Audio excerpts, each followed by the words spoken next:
Bonjour frères bien-aimés, que la grâce et la paix de notre Seigneur Jésus-Christ soient avec vous tous.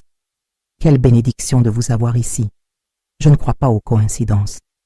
Si vous regardez cette vidéo maintenant, c'est parce que le Saint-Esprit voulait que vous entendiez ce message. Et je prie pour qu'il vous parle profondément, comme il m'a parlé. Ce que je vais partager aujourd'hui n'est pas facile. C'est quelque chose qui m'a profondément ému, qui m'a fait repenser ma vie, mes coutumes, ma foi. Dieu m'a donné un rêve, et ce rêve m'a montré qui serait vraiment pris dans l'enlèvement. Ce n'était pas n'importe quel rêve, cela ne ressemblait à rien de ce que j'avais jamais vécu. Je me suis réveillée les larmes aux yeux, le cœur battant et une certitude en moi. Je dois te dire ça, pas pour moi, pas pour gagner des vues, mais pourquoi ce rêve est un avertissement urgent pour le peuple de Dieu. Et si vous avez une sensibilité spirituelle, vous comprendrez chaque détail. Regarde jusqu'à la fin, ne saute pas, parce que ce que vous allez entendre maintenant pourrait complètement changer votre destinée éternelle. Je ne suis pas parfait, je ne suis pas théologien, je suis juste un serviteur qui a eu une véritable rencontre avec l'Esprit de Dieu. Et il m'a dit, parle, parce que beaucoup pensent qu'ils sont prêts, mais ils ne le sont pas. Alors, avec crainte et obéissance, je le dirai, et que le Saint-Esprit utilise ce message comme il le souhaite. Si vous ressentez la paix, restez. Si vous vous sentez mal à l'aise, restez aussi. Parce que peut-être que ce malaise est dû au fait que Dieu vous appelle. Maintenant, que le Seigneur nous guide dans chaque parole. Et puisse-t-il trouver des cœurs disposés, humbles et brisés. Amen. Je me souviens exactement comment ça a commencé. Cette nuit-là, il n'y avait rien de différent. J'avais prié avant de m'endormir, comme je le fais toujours, et je suis allée me reposer. Mais au milieu de la nuit, je me suis retrouvée dans un endroit où je n'étais jamais allée auparavant, et en même temps, cela me semblait familier. C'était comme si je flottais au-dessus de la terre, observant tout d'en haut. Soudainement, j'ai entendu une voix très forte, comme le tonnerre qui venait de partout à la fois. La voix dit « Ça arrive, préparez !» Instantanément, mon cœur se serra. Je savais que ce n'était pas un rêve ordinaire. J'étais amenée à voir quelque chose que Dieu voulait me montrer. Et j'ai vu l'enlèvement se produire sous mes yeux. Les gens ont commencé à disparaître. Ce n'était pas le silence. C'était avec étonnement, crise, désespoir, confusion. Les gens tombaient à genoux par terre pour essayer de comprendre ce qui se passait. Certains ont été pris, d'autres sont restés. Et à ce moment-là, une profonde douleur s'est emparée de mon cœur. C'était comme si le Saint-Esprit me permettait de ressentir la douleur de ceux qui se savaient abandonnés. Il n'y avait plus de temps. Il n'y avait plus le choix. Il était trop tard pour changer de vie. Et le plus terrifiant, c'est que beaucoup de ceux qui sont restés, ils pensaient qu'ils allaient monter. Ils étaient croyants. Ils connaissaient la Bible. Mais ce n'était pas le cas. C'est alors que j'ai demandé dans le rêve, « Seigneur, pourquoi ces gens ne sont-ils pas partis ?» Et Dieu m'a répondu avec quelque chose de si clair, de si direct, que je ne l'ai jamais oublié. Parce qu'ils n'avaient pas mon sceau. À cette époque, je ne comprenais pas vraiment. Mais le Saint-Esprit a commencé à m'expliquer dans le rêve lui-même. L'enlèvement ne sera pas basé sur l'effort humain, ni sur la religiosité, mais sur ceux qui ont le sceau de mon esprit. J'ai commencé à me souvenir de versets que j'avais déjà lus, mais maintenant ils prenaient vie. Il ne s'agissait pas d'œuvres, de titres, de ministères, il s'agissait d'une véritable appartenance. Et seuls ceux qui sont nés de nouveau, ceux qui sont conduits par l'Esprit, ceux qui l'entendent et lui obéissent, ont ce sceau. À ce moment-là, j'ai commencé à voir une lueur chez certaines personnes. C'était comme une marque invisible aux yeux humains, mais visible dans le monde spirituel. Ces gens ont été photographiés comme s'ils avaient des aimants dans le ciel. Ils furent entraînés, attirés par une force surnaturelle qui ne laissait aucun doute. C'étaient les élus. Mais j'ai aussi vu quelque chose qui m'a brisé le cœur. Des gens désespérés se frappant la poitrine et criant J'étais à l'église, je chantais, je jeûnais. Pourquoi n'y suis-je pas allé? Et Dieu m'a montré ça. » Le Saint-Esprit avait essayé de les corriger à plusieurs reprises, mais ils résistaient. Ils ont choisi de suivre les hommes, les systèmes, les règles, et non l'esprit. C'est à ce moment-là que je me suis réveillée. Mon cœur battait encore la chamade, mes mains transpiraient, et une certitude me déchirait intérieurement. Je dois dire ceci. Parce que nous vivons en pensant que l'enlèvement n'est qu'un sujet de prédication, une doctrine. Mais ce n'est pas le cas. C'est réel. Cela va arriver. Et ce sera rapide. Ce sera choquant. Vous partagerez des maisons. Cela révélera qui vous êtes et qui vous prétendez être. Et le critère n'est pas de savoir qui a l'air bien, mais qui a le sceau. Cela m'a laissé sous le choc pendant des jours. Et je l'avoue, j'ai commencé à revoir mon propre parcours. Parce que si le Saint-Esprit est le sceau, alors le plus important dans ma vie, c'est de l'écouter et de lui obéir. Et c'est à ce moment-là que tout a commencé à changer en moi. J'ai arrêté de regarder ce que font les autres. Arrêtez de comparer votre voyage à celui des autres. Parce que dans ce rêve, j'ai compris que le Saint-Esprit guide chaque personne différemment. Et ce qu'il me défend, peut-être ne vous l'a-t-il pas encore dit, mais si vous n'écoutez pas, il se tait. Et sans l'Esprit, sans correction, sans direction, il n'y a pas de sceau. Et sans sceau, il n'y a pas d'enlèvement. C'était le rêve. Et c'est la vérité qui m'a brûlée jusqu'à ce que je décide de la dire. Parce que Dieu crie dans les cœurs, écoutez ma voix avant qu'il ne soit trop tard. Après ce rêve, la première chose que j'ai faite a été d'ouvrir ma Bible. J'avais besoin de confirmer que ce que j'avais vu avait réellement un fondement dans les Écritures. Et quand j'ai lu Éphésiens 1, 13, 14, j'ai commencé à pleurer. Vous avez été scellés du Saint-Esprit de promesse. C'était exactement ce que le Seigneur m'avait montré. Le ravissement ne dépend pas de ce que voient les yeux humains. Elle repose sur une marque invisible, mais que le ciel reconnaît. C'est le sceau. Et ce sceau, cela ne se gagne pas par la fréquentation de l'Église, ni par la renommée dans le ministère, ni par les applaudissements des hommes. Il est donné par Dieu à ceux qui croient vraiment et s'abandonnent vraiment. Le Saint-Esprit, ce n'est pas une parure spirituelle. Il est le signe de qui appartient au Christ. Il est le mari entre nous et notre Sauveur. Et quand le marié reviendra, il ne prendra que celui qui aura cette bague au doigt spirituel. Cela m'a fait comprendre pourquoi tant de bonnes personnes, engagées et fidèles à l'Église, ont été laissées pour compte, parce qu'ils étaient dans la religion, mais ils n'étaient pas soumis à l'Esprit. Bien souvent, ils connaissaient la vérité, mais ils n'obéissaient pas. Ils voulaient suivre Dieu, mais à leur manière. Et le Saint-Esprit n'est pas seulement un conseiller, il est le Seigneur. Et celui qui ne lui obéit pas n'est pas guidé. Le sceau n'est pas obtenu grâce à l'effort humain. Elle est donnée par la vraie foi, une foi qui se manifeste dans l'obéissance. Pourquoi croire en Jésus? Il ne s'agit pas seulement de répéter une phrase, c'est permettre au Saint-Esprit d'entrer et de gouverner la vie. Et quand cela arrive, quelque chose change en nous. Nous commençons à ressentir ce que Dieu ressent. Nous commençons à rejeter ce que nous acceptions auparavant. Notre esprit change. Nos désirs changent. Et ce n'est pas une religion, c'est une transformation.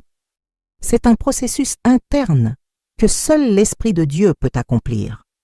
C'est pourquoi le sceau ne peut pas être falsifié, même pas copié. Il n'existe que lorsque Dieu le place.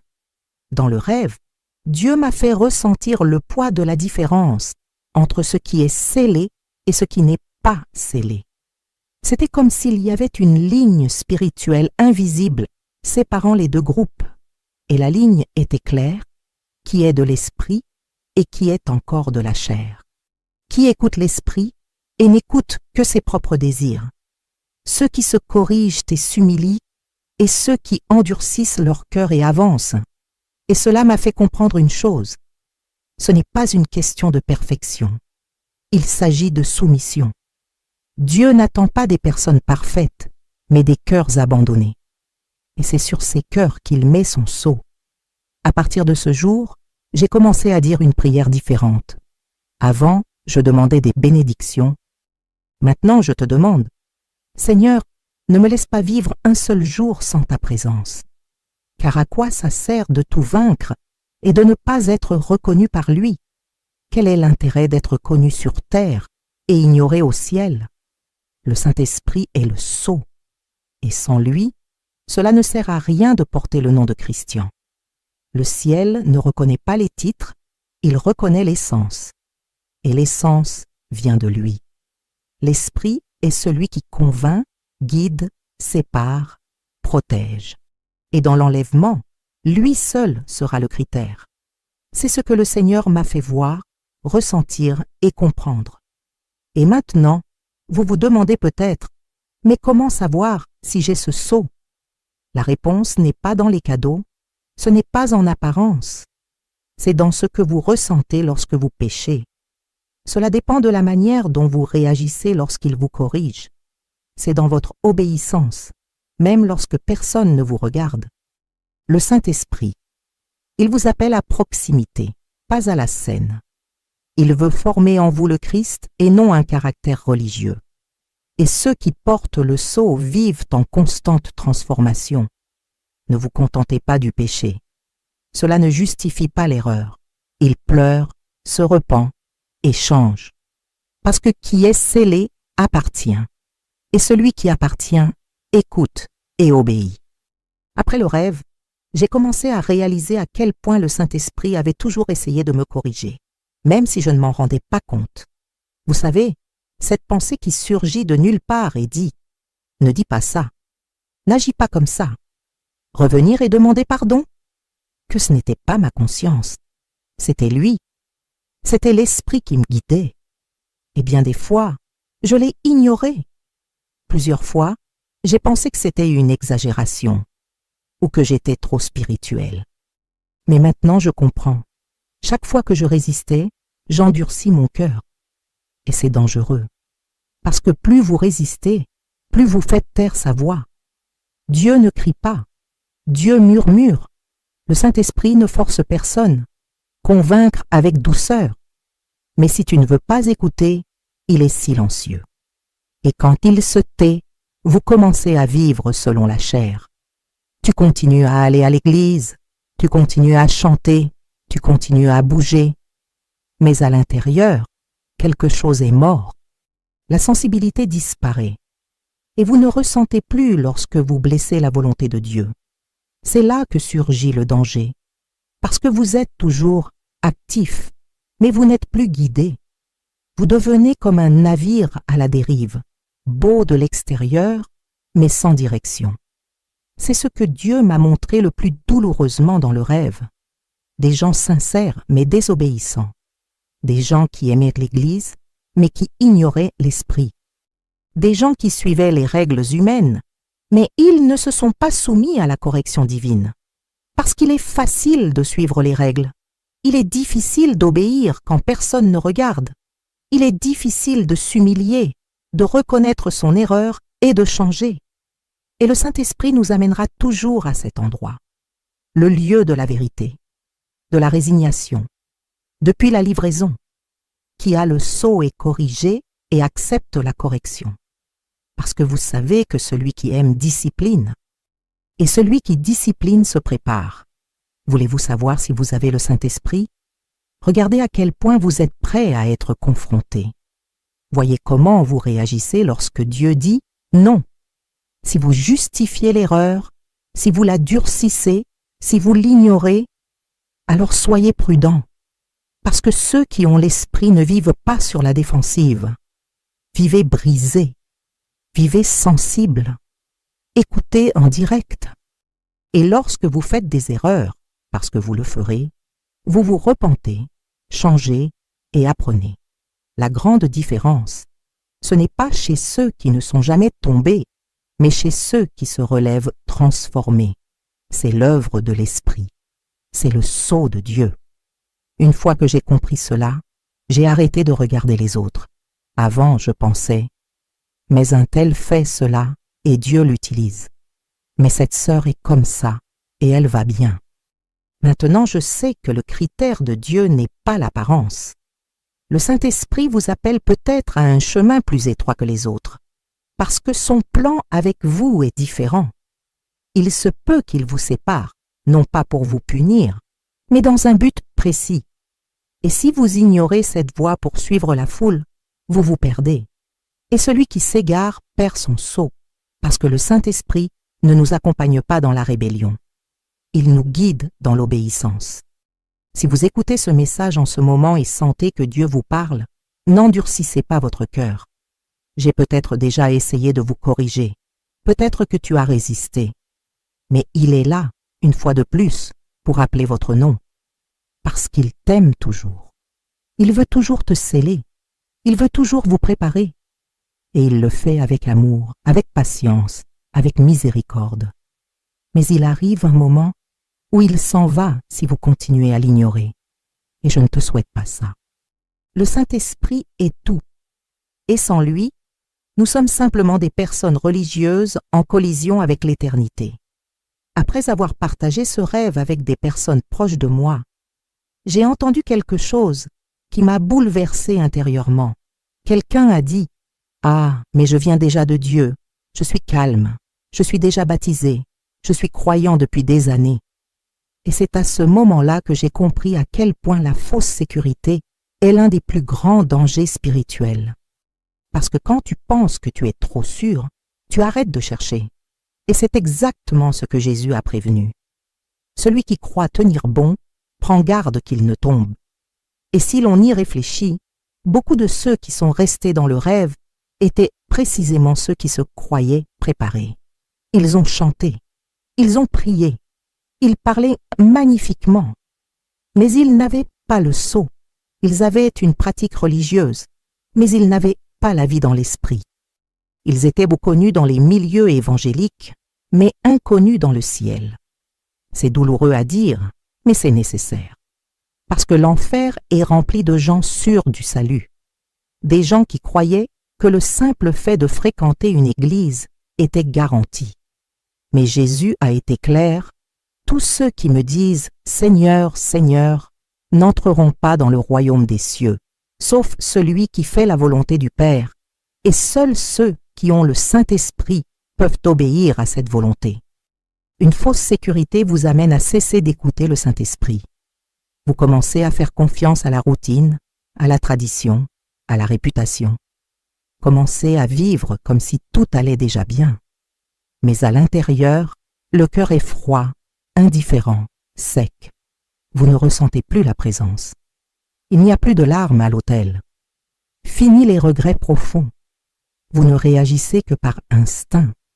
Répétez simplement ce que vous avez toujours fait. Et le plus terrifiant, on commence à s'habituer à l'erreur. Vous commencez à trouver normal de vivre avec la colère, les commérages, l'orgueil, la vanité, et vous vous considérez toujours comme spirituel. Dans le rêve, Dieu m'a montré clairement, ce n'est pas ce qu'il paraît, c'est à qui il appartient. Et la seule manière d'appartenir est d'être scellé par le Saint-Esprit. C'est ce qui différencie les jeunes des partisans. C'est ce qui différencie les serviteurs des spectateurs. Et le sceau ne vient pas avec le temps d'aller à l'église. Cela vient avec l'abandon, livré avec livraison réelle.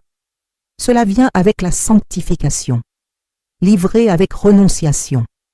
Celui qui a l'esprit entend. Celui qui a l'esprit change. Celui qui a l'esprit supporte la correction, aime la vérité, déteste le péché. Qui a l'esprit? Il ne vit pas confortablement dans l'erreur. C'est pourquoi aujourd'hui, je prie d'une manière différente. Je ne demande plus de reconnaissance, de pouvoir ou de cadeaux. Je demande seulement, Seigneur, ne me laisse pas vivre trompé.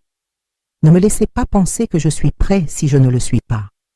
Parce que la plus grande tromperie de la vie chrétienne n'est pas le péché ouvert, c'est la religiosité déguisée. C'est la fausse tranquillité que nous faisons semblant de ne pas écouter. L'esprit ne parle plus. Et sans lui, vous pouvez même rester sur le banc. Mais quand les cieux s'ouvriront, vous serez toujours là, sur le banc. Parce que ça n'a pas augmenté. Alors si vous sentez encore l'esprit vous parler, C'est un signe d'espérance, c'est la grâce. C'est Dieu qui vous appelle à revenir. Mais si tu ne ressens plus rien, priez maintenant, criez, pleurez, demandez à ressentir à nouveau, parce que le Saint-Esprit est la ligne qui sépare les sauvés des perdus. C'est la voix qui dit « Revenez » quand tout le monde part. C'est la direction qui sauve quand le monde entier crie. Et s'il te parle encore, écoute. N'attendez pas qu'il soit trop tard pour rechercher l'Esprit, car le jour de l'enlèvement, seuls ceux qu'il reconnaît comme siens monteront. Ce qui m'a le plus marqué dans le rêve, ce n'était pas le moment du ravissement lui-même, mais ce qui a suivi. Lorsque les gens ont commencé à disparaître, la panique s'est généralisée. C'était comme si le monde s'était figé pendant quelques secondes et se réveillait soudainement désespéré. J'ai vu des mères pleurer, des enfants courir dans les rues, des pasteurs pleurer, des églises vides et des temples pleins. Mais vides de sens. Le sentiment en était clair. Nous restons. Et la douleur qui a envahi les gens. Ce n'était pas seulement de la peur, c'était de la honte. Une honte profonde qui s'accompagnait d'une cruelle certitude. Je le savais, mais je n'ai pas obéi. Il pouvait voir les pensées des gens. C'était comme si Dieu me laissait ressentir la douleur dans leur âme. Beaucoup ont dit, mais j'ai prié, j'ai été loué, j'ai fait campagne, j'ai jeûné. Mais en eux, l'Esprit répondit, mais vous ne m'avez jamais obéi. Et ça m'a déchiré intérieurement parce que je n'avais plus le temps. C'était un regret qui ne pouvait plus se transformer en changement. C'était comme essayer de revenir alors que la porte était déjà fermée. Les prières sonnaient désormais comme des cris étouffés. Les louanges se sont transformées en lamentations. Et les versets mémorisés étaient désormais des épines. Le poids de ceux qui sont restés n'était pas seulement émotionnel, c'était spirituel. C'était le poids de l'absence, du vide, de savoir que quelque chose de précieux était perdu à jamais. Et le pire, Dieu avait déjà prévenu. Le Saint-Esprit avait déjà parlé, corrigé, averti. Mais les gens l'ont ignoré. Ils ont choisi de suivre les hommes, les doctrines douces, les commodités. Ils ont choisi de servir Dieu avec la partie de leur cœur qui leur restait. Et maintenant, dans ce scénario, il n'y avait plus d'excuses. Juste de la douleur. Et pas n'importe quelle douleur, mais une douleur éternelle. Une douleur ressentie par quelqu'un qui a entendu la vérité toute sa vie et qui a pourtant décidé de devenir aveugle. Beaucoup ont dit « Mais j'ai eu la chair de poule pendant le service ». D'autres « J'ai pleuré quand j'ai loué ». Mais ce n'était pas le sceau. C'était de l'excitation. Le sceau est l'obéissance. Le sceau est la reddition. La marque est la transformation quotidienne. C'est marcher dans la sainteté même lorsque personne ne regarde. Et dans le rêve, c'était la différence entre ceux qui montaient et ceux qui restaient. Ceux qui avaient le sceau n'avaient aucun doute. Ils se sont levés avec paix, avec légèreté, avec éclat. Ceux qui sont restés étaient le conscient. Personne sur place n'a demandé ce qui se passait. Tout le monde le savait. Et ils savaient pourquoi ils n'y allaient pas. Cela m'a laissé une boule dans la gorge. Je me suis réveillé malade, lourd, les larmes aux yeux. Je suis resté silencieux pendant un moment, essayant de tout comprendre.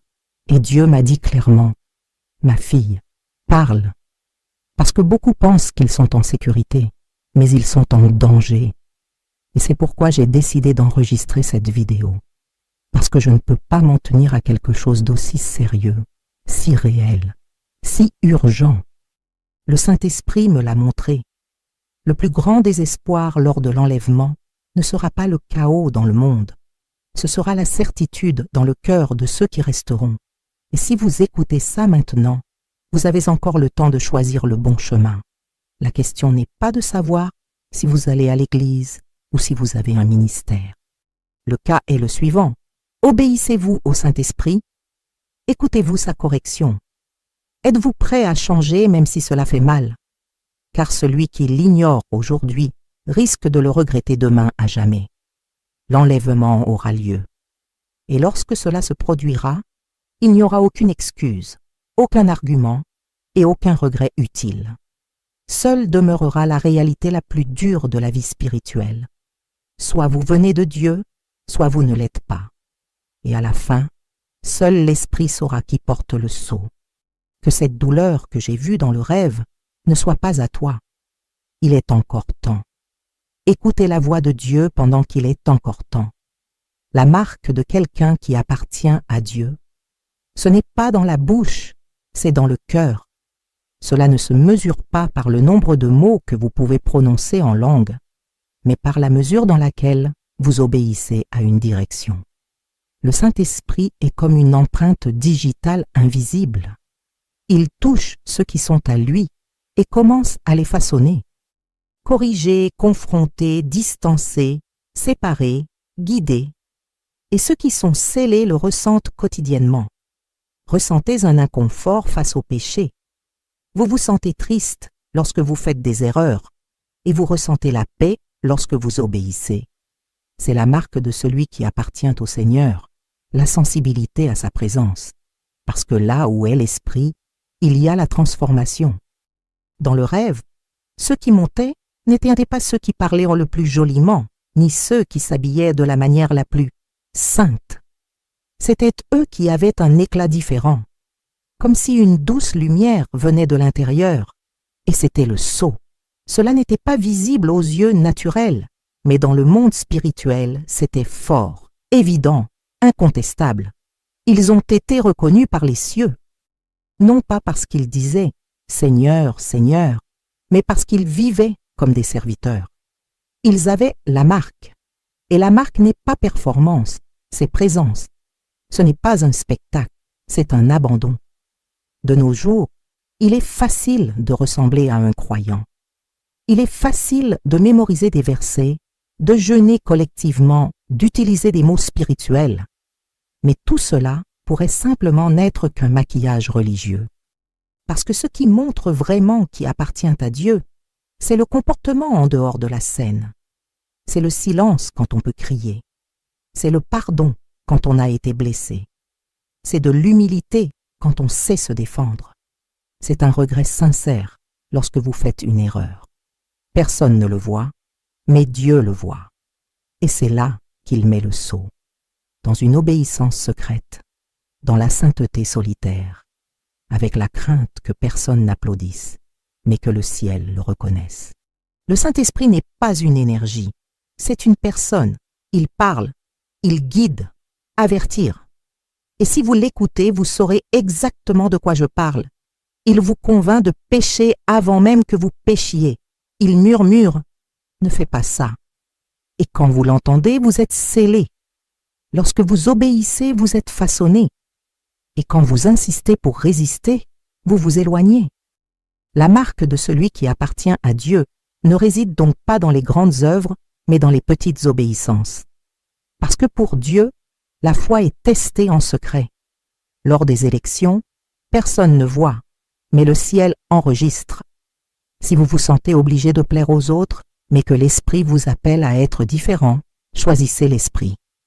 Si le monde entier va dans une direction, mais que Dieu dit « restez, restez ». Parce que ceux qui sont à toi, ils ne suivent pas la foule, ils suivent la voix. Et cette voix est souvent subtile, mais elle transforme tout. C'est cette marque que j'ai vue dans le rêve. Une marque spirituelle vivante. Et ceux qui ne l'avaient pas ont essayé de grimper, mais ils n'y sont pas parvenus, parce que la porte était réservée à ceux qui en faisaient partie, seulement pour ceux qui ont été marqués. Et ce n'était pas la marque de la religion, c'était la marque de l'abandon. Alors je vous demande, avez-vous cette marque? Et je ne vous demande pas si vous avez la chair de poule lors de l'adoration ou si vous avez vu des miracles.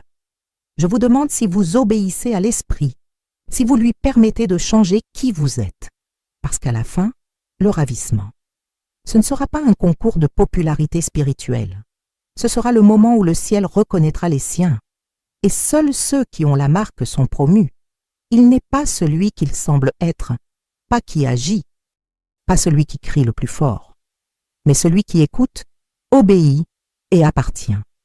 C'est la différence entre rester et être kidnappé. l'un des plus grands mensonges que l'ennemi a implanté dans le cœur de nombreux chrétiens est l'idée selon laquelle suivre Dieu est un fardeau. Être saint est trop difficile. Le fait d'obéir au Saint-Esprit est une chose réservée à peu de personnes. Mais ce que Dieu m'a montré dans le rêve était tout le contraire. Ceux qui étaient scellés se levèrent légèrement. Il y avait la paix dans les yeux, le repos dans l'âme. Et là, j'ai compris ce que Jésus voulait dire lorsqu'il disait « Mon joug est doux et mon fardeau est léger ». Ce n'est pas qu'il n'y ait pas de renoncement, il y en a. Mais lorsque l'Esprit est en vous, il vous aide lui-même à vaincre. Ce n'est pas une question de force, c'est une question de dépendance. Celui qui essaie d'obéir à Dieu dans la chair vit épuisé, vivez frustré. Il vit en se exigeant, en se punissant, en se traînant. Et c'est pourquoi beaucoup abandonnent, parce qu'ils n'ont jamais compris que la sainteté, ce n'est pas un escalier, c'est une rivière. Cela ne monte pas avec l'effort. Vous vous laissez emporter par l'esprit. Et il façonne, polit, corrige. C'est un processus. Et lui-même vous soutient en lui. Le problème est que la plupart des gens veulent tout contrôler. Ils veulent connaître tout le plan.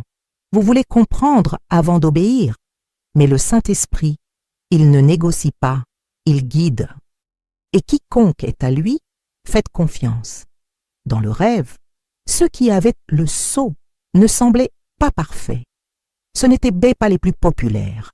Ce n'étaient pas ceux qui avaient les plus jolies voix. Mais ce sont eux qui suivaient l'esprit même lorsque cela n'avait aucun sens. Quand il a dit « n'y allez pas », ils n'y sont pas allés. Quand il leur a dit « retournez et réparez cela », ils sont revenus. Même sans comprendre, ils obéirent. Et cela a rendu le chemin plus facile. Parce que lorsque l'on cesse de lutter contre Dieu, on découvre que la paix est précisément dans l'obéissance. Le poids de la vie chrétienne n'est pas dans le renoncement, mais dans la résistance. Et celui qui résiste souffre. Combien de fois ai-je essayé de changer quelque chose chez moi avec mes propres forces et j'ai échoué? Ce n'est que lorsque je me suis abandonné que l'Esprit a fait en quelques jours ce que j'essayais de faire depuis des années. Parce que c'est lui qui transforme. C'est lui qui convainc. C'est lui qui le pousse au bon endroit. Il ne s'agit pas de religiosité. Ce n'est pas une liste de choses à faire. C'est une question de présence. Il s'agit de se laisser guider dans les moindres détails. Dans ta façon de parler. Comment vous réagissez? Comment tu t'habilles? Comme tu aimes. L'Esprit se soucie de tout, et quand vous le laissez faire, il s'implique dans tout. Et cela rend le voyage possible. C'est pourquoi tant de chrétiens sont frustrés. Parce qu'on leur a appris à servir Dieu selon des règles. Mais sans l'Esprit, même la Bible devient un fardeau. Sans l'Esprit, la louange devient une performance. Le jeûne devient une obligation. Le culte devient une routine. Mais avec lui, tout prend vie. Même le silence devient prière. Même les larmes deviennent intercession. Et vous comprenez qu'il ne s'agit pas de faire, mais d'être. Soyez à vous. Laissez-vous guider. Soyez brisés. Soyez séparés. Et cela, bien que difficile, est léger. Parce que ce n'est pas vous qui essayez de bien faire les choses, c'est lui qui vous guide sur le bon chemin. S'il marche trop fort, il essaie peut-être de marcher seul. Peut-être que vous faites tout sans effort. Peut-être essayez-vous de plaire à Dieu sans écouter l'Esprit. Et ça ne marchera jamais, parce que nous n'étions pas appelés à marcher avec difficulté à respirer. Nous sommes appelés à être guidés. Et le Saint-Esprit. Il ne pousse personne, mais invite. Il appelle. Il guide. Et quand on dit oui, tout change. Tout coule. Tout s'aligne. Parce que vous arrêtez de lutter contre Dieu et vous commencez à marcher avec lui. Et puis oui, le voyage devient plus facile. Parce que celui qui guide, c'est lui. Dans le rêve, après l'enlèvement, tout était différent. C'était comme si le monde avait changé d'atmosphère. Le temps semblait plus sombre. Le temps est plus lourd. Les gens regardaient le ciel avec un désespoir inexplicable. Ils savaient. Ce qu'ils prêchaient était réel. Mais maintenant, il était trop tard.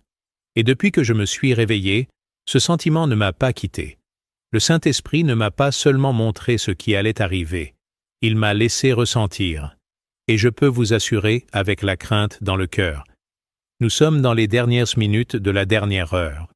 Le temps de la miséricorde approche, et beaucoup jouent encore avec l'éternité. C'est comme si nous étions dans une pièce qui devenait progressivement plus sombre, mais nous sommes tellement occupés par les distractions que nous ne nous en rendons pas compte. Et soudain, tout s'éteint. Et quand la lumière s'éteint, vous réalisez que vous n'avez pas fait ce que vous devriez. C'est le sentiment qui me consume depuis ce jour. L'Esprit m'a parlé. Beaucoup se préparent à tout sauf à l'enlèvement. Ils s'intéressent aux carrières, à l'esthétique, à l'acceptation, à la théologie et au ministère. Mais ils ont oublié l'essentiel. Vivez-vous avec le sceau ou avec l'apparence? Alors que vous écoutez ce message maintenant, le ciel est debout. Les anges bougent. L'horloge de Dieu compte. Et l'Esprit frappe aux portes des cœurs autrefois sensibles, mais désormais froids. Bronzage. Trop rationnel. Trop sceptique. Trop fatigué. Mais il y a encore de l'espoir. Il est encore temps. Mais ce n'est pas grand-chose. Et si vous continuez à ignorer la voix de l'Esprit, il restera silencieux. Pas par méchanceté. Mais pourquoi Dieu respecte le libre arbitre? Il appelle, il convainc. Mais il ne le force pas. Et quand l'enlèvement arrive, il n'y aura aucun avertissement. La parole dit que ce sera comme au temps de Noé. La vie continuait normalement, mais le jour est venu, et ceux qui étaient hors de l'arche restèrent. Aujourd'hui, l'arche est le Saint-Esprit. C'est lui qui le scelle. C'est lui qui protège. C'est lui qui dirige. Et si vous n'êtes pas à l'intérieur de cette arche, vous le serez. Peu importe le nombre de fois que vous dites « Amen », peu importe le nombre de vies évangéliques que vous avez vues, sans le sceau, vous ne montrez pas. L'enlèvement ne sera pas annoncé par les médias. Elle sera silencieuse, soudaine et éternelle dans ses conséquences. Es-tu prêt? Et je ne veux pas dire si vous assistez au culte. Je vous demande si vous écoutez l'Esprit, si vous obéissez. Si vous vivez comme vous savez, vous pouvez l'être aujourd'hui, parce que c'est possible. Cela pourrait être aujourd'hui, cela pourrait être demain, ou cela pourrait même l'être avant la fin de cette vidéo. Le ciel est prêt, et le monde compte à rebours. Les signes sont partout, les prophéties se réalisent, la tromperie se répand, et l'Esprit continue d'appeler, mais seulement pour une courte période. Je ne suis pas là pour t'effrayer, je suis là pour te réveiller, parce que j'ai vu ce qui allait arriver. J'ai ressenti le désespoir de ceux qui sont restés. Et je ne veux ça pour personne, ni pour moi, ni pour vous, ni pour quiconque est encore indécis. Rapture n'attend pas l'opinion, ne respecte pas la tradition, il suit le sceau. Et la question est désormais simple, directe et impossible à ignorer. As-tu le sceau? Ou vivez-vous comme si vous aviez encore le temps de décider? Parce que le temps presse. Si vous êtes arrivé jusqu'ici, ce n'était pas un hasard. Dieu vous appelle. Le Saint-Esprit frappe à la porte de votre cœur. Et il n'appelle pas en vain. Il frappe quand il veut entrer. Il frappe quand il veut sceller. Et aujourd'hui, maintenant, à ce moment précis, c'est votre dernière vocation. Non pas parce que Dieu vous rejettera demain, mais parce que nous n'aurons peut-être pas le temps demain. Peut-être que le ravissement viendra alors que vous essayez encore de prendre une décision. Et cette indécision est dangereuse, parce que l'enlèvement n'est pas une menace, c'est une séparation. Et quand ça arrive, celui qui n'est pas préparé le sera. La question n'est pas de savoir si vous êtes évangélique. Ce n'est pas le cas si vous avez déjà été baptisé. Il s'agit de savoir si le Saint-Esprit habite en vous. Et si vous ne connaissez pas la réponse, c'est une réponse. Parce que celui qui a l'Esprit le sait. Sentir, en direct, il corrige, il guide, il parle. Cela se transforme. Et si cela n'arrive pas dans votre vie, il est peut-être temps d'arrêter tout cela. Pour éteindre le bruit, agenouillez-vous, pleurez, perçant, Parce que Dieu continue d'appeler. Je veux toujours sceller. Il dit encore, venez car il est encore temps. L'enlèvement n'est pas pour les parfaits, c'est pour les rendus, pour ceux qui entendent la voix de l'Esprit et la suivent, même dans la peur, même sans tout comprendre, même avec des faiblesses. Ce qui est important, ce n'est pas être exempt de défauts. Ce qu'il corrige, c'est être sous la voie. Le ciel reconnaît ceux qui obéissent, qui pleurent en cachette, qui pardonnent quand ça fait mal. Cela s'en va quand personne ne le voit, qui choisit Dieu même lorsqu'il est seul. Ce sont ceux qui sont scellés, ce sont eux qui se lèveront, ce sont eux qui entendront. Venez, vous qui êtes bénis par mon Père. C'est le moment. Fermez les yeux. Écoutez ce que Dieu dit en vous. Ne soyez pas durs. Ne rationalisez pas. Ressentir. Parce que l'Esprit n'est pas loin. Il est là, maintenant. Et si tu veux, il entrera. Cela le scellera. Il sera transformé. Il vous guidera. Et quand le ciel s'ouvrira, tu t'élèveras. Pas par mérite, mais par marque. Pas par les œuvres, mais par obéissance. Et tout commence avec une décision, une prière, une reconnaissance. J'ai besoin de ton esprit, Seigneur. Scelle-moi, prends-moi, transforme-moi, je suis à toi. Si vous voulez dire cette prière avec moi, répétez-la maintenant avec foi et le cœur brisé. Seigneur Jésus, je reconnais que sans ton esprit, je ne suis rien. Pardonne-moi mes péchés, purifie-moi. Scelle-moi de ton Saint-Esprit. Je veux t'obéir. Je veux te suivre. Je veux être trouvé prêt le jour de ta venue. Enlève de moi tout ce qui ne te plaît pas et remplis-moi de ta présence. Au nom de Jésus. Amen. Si vous avez fait cette prière, bienvenue dans la famille des scellés. Mais rappelez-vous, le saut n'est pas un instant, c'est un voyage. Continuez à écouter, continuez à obéir, continuez à casser. Parce que Jésus revient. Et c'était sa chance, votre avertissement, votre dernière vocation. Ne soyez pas durs, parce que la prochaine fois que le ciel bougera, il ne vous restera peut-être plus de temps.